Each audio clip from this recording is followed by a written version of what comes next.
I was a bit surprised about sweet potato and squashes being good foods for fat loss. While these are great slow carbs, I wouldn't necessarily put them in the fat burning category. It would be great to hear why.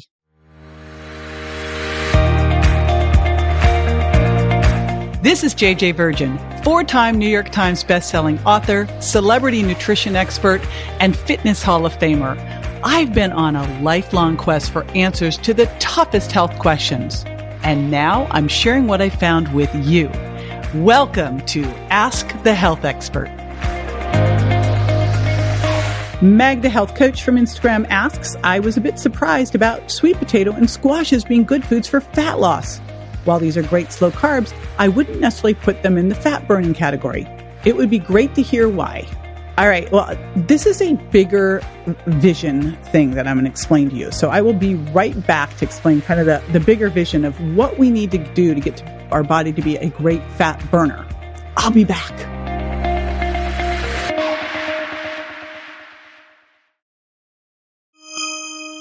One of the big things that I teach in the Virgin Diet and the Sugar Impact Diet is to eat by the plate. And here's what the plate looks like. And then I'm going to tell you why. Well, I'll tell you why as I'm telling you about the plate. First of all, the plate has protein, fat, and fiber from lots of non-starchy vegetables and a little bit of slow, low-impact carbs. Now, the protein, which are things like grass-fed beef, grass-fed lamb, pastured pork and chicken, wild seafood, eggs if you are not intolerant, pastured eggs if you are not intolerant, if you've done the Virgin Diet and you've gone through and found your hidden intolerances and you've connected dots. Am I making that clear? And then some of the vegan sources, like the vegan protein powders. The rest of those, if you're a vegan, remember, it's either going to be a crossover between fat and protein or a crossover between carbs and protein. Healthy fats are things like coconut, avocado, olives, nuts and seeds. And then you get, of course, some healthy fats and things like cold water fish. Then non-starchy vegetables, self-explanatory, and slow, low-impact carbs, which is just a small part of that little area. And those are things like low sugar impact fruits, squashes. I'm like a big fan of squashes, beans, things like that. So now let's talk fat burning and sugar burning. One of the big things I talk about, now the reason I put that plate together, one of the big things I talk about in the Sugar Impact Diet is being a fat burner, not a sugar burner, and that we want to make this transition from being a sugar burner to a fat burner. And one of the ways we need to do that is by having balanced blood sugar that's at the lower end, 70, 80, not riding up at 90, which increases 5x's your chance of dementia. And the way we do that is by eating by that plate, because the protein and the fiber slow down stomach emptying, keep ghrelin suppressed. The fiber, of course, slows down the blood sugar response. The fat triggers release of some chemicals to tell the brain you're full. Altogether, we get much better blood sugar response, which is super duper duper important.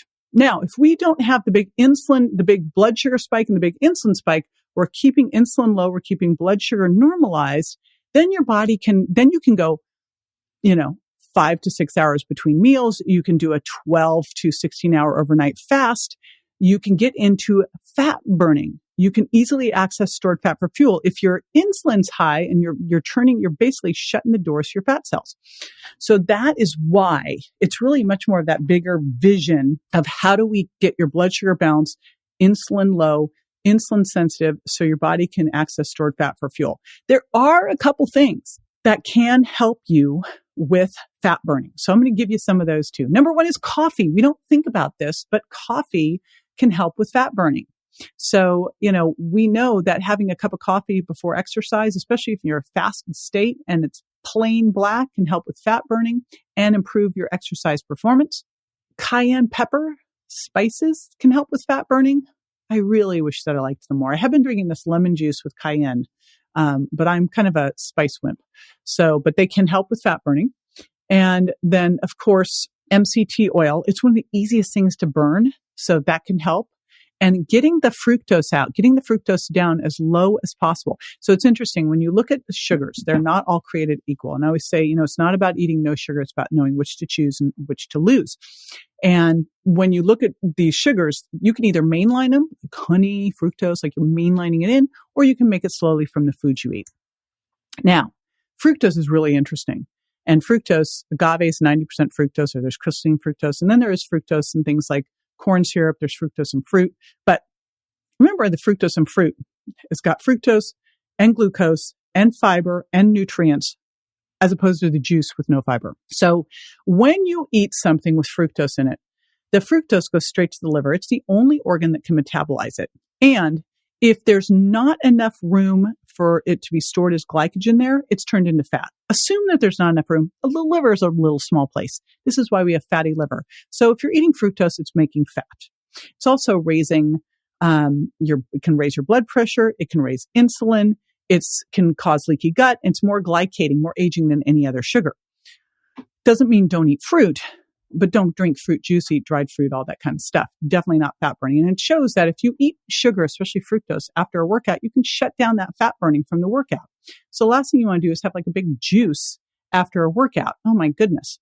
So one of the things that I do is get people to go through in the sugar impact diet to taper down and then take a 2-week transition, bring fructose to basically zero. So your body desensitizes to it, because the more fructose you eat, the better you get at transporting fructose to the liver. I don't want to be good at that. I do not want to be a good fat maker, right? I don't want to be a sugar burner, and I don't want to be a good fat maker, which you are, because the more fructose you eat, the better you get at it. So that is the one big shout out I can say is really watch that, because that can shut off fat burning, that can create insulin resistance. The more insulin resistant you are, the higher the insulin is, the worse you are at burning fat, the more you are a sugar burner. All right. This is JJ with Ask the Health Expert. I do this 5 times a week, so make sure you never miss a show by going to subscribetojj.com.